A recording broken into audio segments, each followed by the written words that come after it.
श्री गणेश जी को प्रणाम करते हुए पुरुषोत्तम भगवान श्री कृष्ण जी, संपूर्ण सृष्टि का पालन करने वाले भगवान विष्णु, ज्ञान प्रदान करने वाली सरस्वती माँ, सब पुराणों के कर्ता श्री व्यास जी तथा सभी ज्ञानी जनों के चरण कमलों में नमस्कार करके भगवान की श्रद्धा और भक्ति रस में डूबे पुरुषोत्तम मास महात्म्य की कथा हम कहते हैं।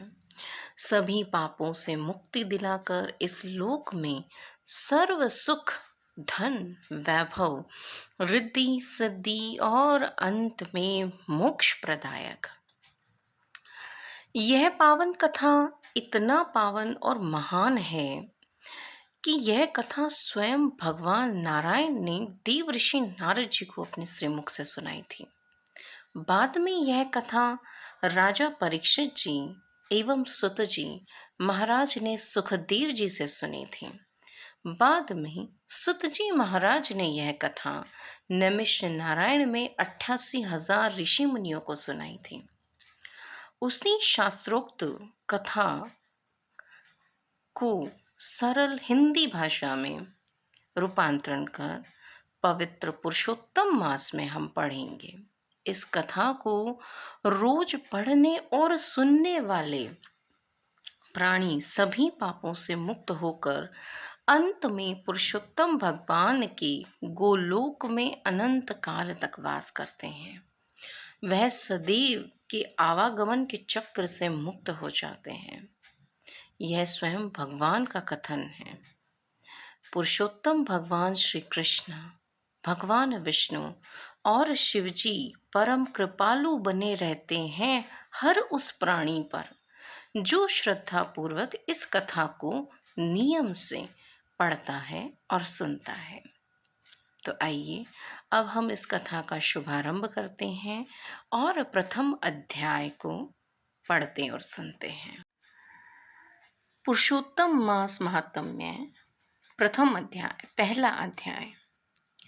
वंदे वंदारु मंदारम वृंदावन विनोदितम वृंदावन कथाथनाथ पुरुषोत्तम अद्भुतम। कल्प वृक्ष के समान फलदाता, वृंदावन में विनोद विहार करने वाले अनेक कलाओं के स्वामी श्री पुरुषोत्तम भगवान की मैं वंदना करती हूँ। यज्ञ करने हेतु नमिष नारायण में देवल, अशीत, पैल, सुमंत, पीपलयान, सुमित, काश्यप, जाम्बाली, मृघु, अंगीरा, वामदेव, सुतीक्ष्ण, शरभंग पर्वत, आपस्तंभ, मांडव्य, अगस्त, कात्यायन, रथिरथ, ऋतुभू, कपिल, रम्य, गौतम, मुदगल, कौशिक, गालब, ऋतु, अत्रि, वभ्रुम, ऋत्रिम, शत, बंधु, बुद्ध, बौद्ध्य, वसु, कौंड्य, पृथु, हरित, ध्रुम, शंकु, सुकृत, शनि, विभांडक, पंक, गर्ग, कणाद, जमतकनी, भारद्वाज, धूमप, मून, भार्गव, कर्कर्षौनक, शतानंद, विशालाक्ष, विष्णुवृद्ध, जर्जर, जगम्य, जय, पाशधर, पूर्व, महाकाय, जैमिनी, महाग्राव, महाबाहु, दामोदर, महाबल, उद्दालक, महासन, आर्त, आमलक, प्रिया, उधर्व बाहु, उधर्व पाद, एक पाद, धुअर, उग्रशील, जलाशी, पिंगल, अतरी, रिभु, शांडीर, कर्ण, काल, केवल्य, कालधर, श्वेतबाहु, रोमपाद, कुद्रु, कालाग्नि, रुद्र, श्वेताश्वतर, शरभंग, पृथ्वीश्रवा, आदिक, ब्रह्मानिष्ठ और वेद पाठी ऋषि, अपने अपने शिष्यों सहित लोक कल्याण के विचार से सब एकत्रित हुए। तीर्थाटन करते हुए इसी समय सुत जी महाराज भी उधर से आ गए। उन ऋषि मुनियों ने श्री सुत जी को देखा तो सभी एक साथ आदर भाव से खड़े हुए।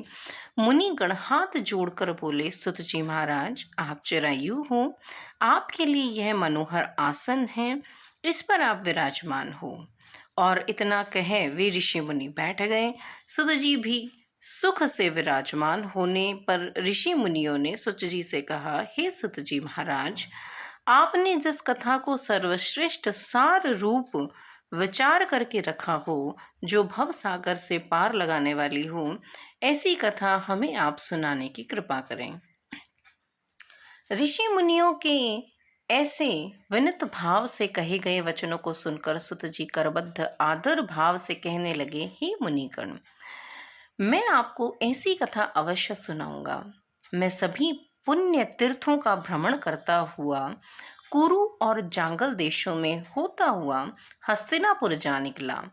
वहां सुना कि महान पुण्यात्मा राजा परीक्षित जी अनेक मुनियों सहित अपने राज्य को त्याग कर गंगा तट पर आए हैं। हे ऋषिजनों, मैं वहां अपने मन की शंकाओं के समाधान हेतु गया तो वहीं मैंने भगवान के महातेज से युक्त प्रतापी महामुनि श्री सुखदेव जी के दर्शन का लाभ पाया।